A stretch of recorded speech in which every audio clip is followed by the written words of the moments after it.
long time I've wanted to simply read Ephesians slow and comment on it as we read it.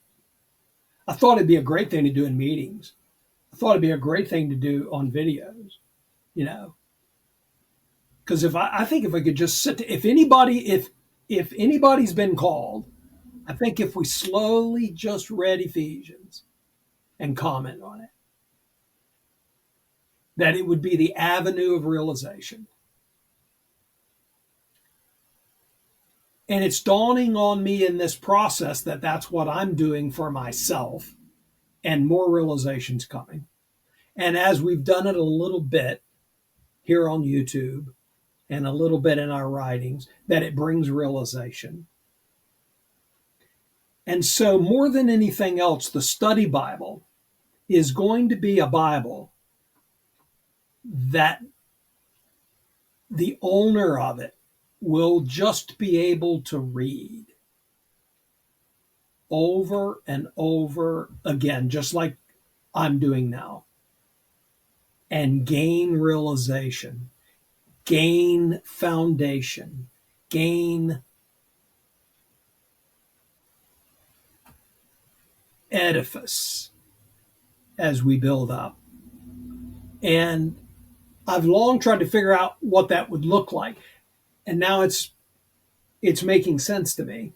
And so while all of the information behind what we're sharing and learning and uncovering is going to be in the study Bible, in the actual verses themselves, we're going to structure them, especially in our literal translation. We're going to structure it in such a way that you can, after you've dug into the notes and the great resources in the appendix, and once you've got that, then you're just going to be able to read the epistle, and the way we're going to lay it out, be constantly reminded about what you learned. And it'll be an easy way just to constantly read and live in these truths. And it'll be an easy way to read it with your family and be able to immediately comment on all these truths without trying to look at all the resources. And an easy way, if you're teaching or sharing this in a group setting, to be able to lead a group of people through, for instance, Ephesians and Colossians, and be able to communicate these truths easily and readily. I'm getting excited about this. It's starting to make sense to me. So what we're talking about, slow, methodical, deep. You know, Paul alludes to this in Ephesians when in his prayers, Bullinger wrote a book called The Prayers of Ephesians, and he points out the significant change in Paul's ministry in Ephesians, and he points it out simply by his prayers, that his prayers are very different. And good book to read, The Prayers of Ephesians by E.W. Bullinger. And one of the prayers is in Ephesians 3 that Paul prays. And in that prayer, we read him describe his revelation as the breadth and the length and depth and height. That's what we're talking about. We're talking about going deep. We're talking about going wide. We're talking about going high. We're talking about a great expanse. And I can't think of a better way to focus on that. Let's read Ephesians 3:16 through 19. Let's read the second prayer of Paul in Ephesians. And I'm just going to read it for now from the concordant version, and just think about this realization. And Paul says that, Ephesians 3:16, that he may be giving you, in accord with the riches of his glory, to be made staunch with power through his Spirit in the man within. We're used to King James, the inner man.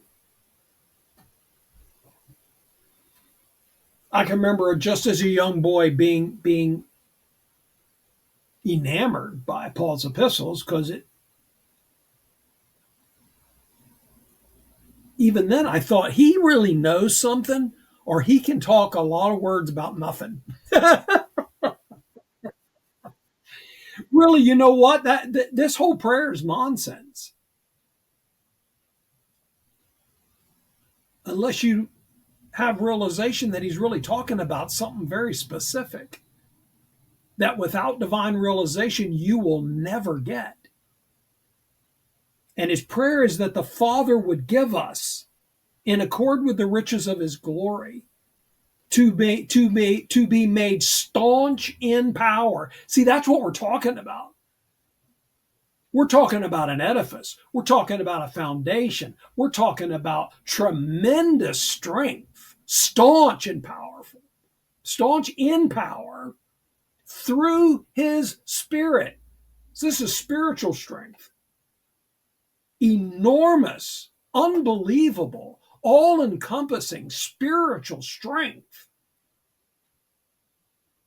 Do we not sense that every day growing in us? Regardless of circumstances, regardless of environment. In the man within,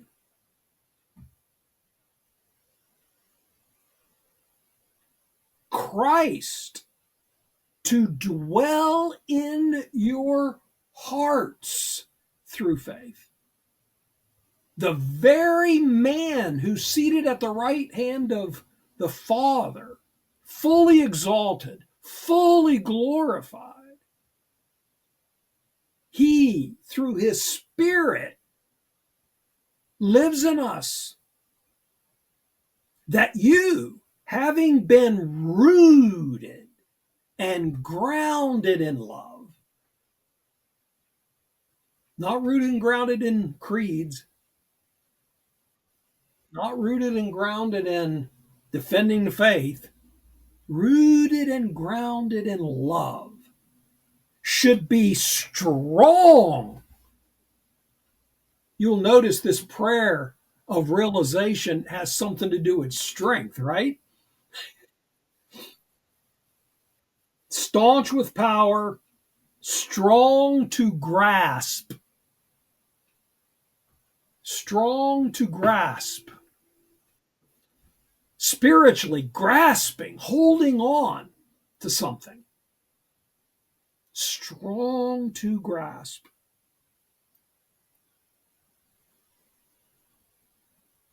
A little bit further, we're going to go back to Ephesians chapter 1, and we'll notice something. We'll notice these two elements are together in his first prayer: realization and divine strength.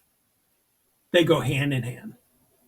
If you've got divine strength, you have realization. If you have realization, you've got divine strength. They are two sides of the same thing. And this strength here is divine energy.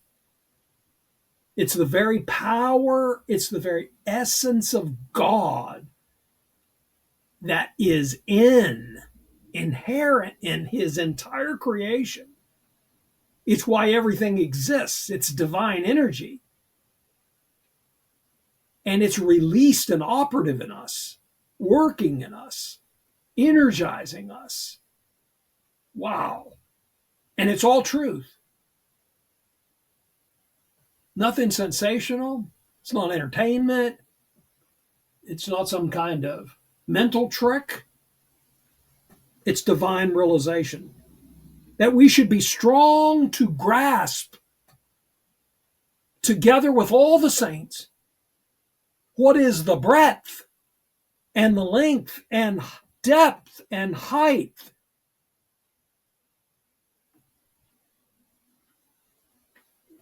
Where did Paul spend the most time in his ministry geographically? At Ephesus.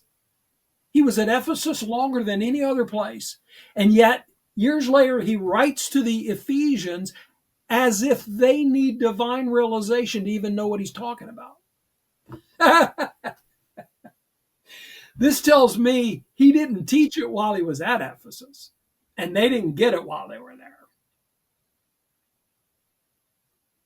Wow. That we be strong to grasp, together with all the saints, what is the breadth and length and depth and height, and to know the love of Christ, which transcends knowledge. You know what that is? That's realization. You can't get facts about this love. You can't just study it into existence in your being. And while I'm busy reading, that was a combination of reading and studying. And while I'm busy reading and studying, and I know our co-laborers are, and our listeners and readers are, we won't be able to study this into realization. This reading and studying is just the tools that Father uses to bring about realization. This transcends knowledge. So the world say, well, you know what? That's Steve and Clyde. All they ever talk about is nonsense. And then we'll know they don't have realization right now. And that's okay. That you may be completed. Paul's praying for divine realization and supernatural energy so that we could be completed for the entire complement of God. You know what? God is giving us realization and supernatural energy to with strength to lay hold of his secret administration truths that will finish us and complete us so that we can complete God, that he will be all in all. So of course we say, our ministry is not to the masses. Our prayer is not to the masses, which, by the way, prayer is the, toward well-having. Our well-having is toward, first and foremost, to the outcalled, to which in the due process of time will have a universal ministry of reconciliation. Do you believe in, people want to say, do you believe in universal reconciliation? Absolutely. Now, we might not be able to say this to them, lest they misunderstand. But yes, and I'm a key component of that universal reconciliation. So you know what? Father's getting us ready.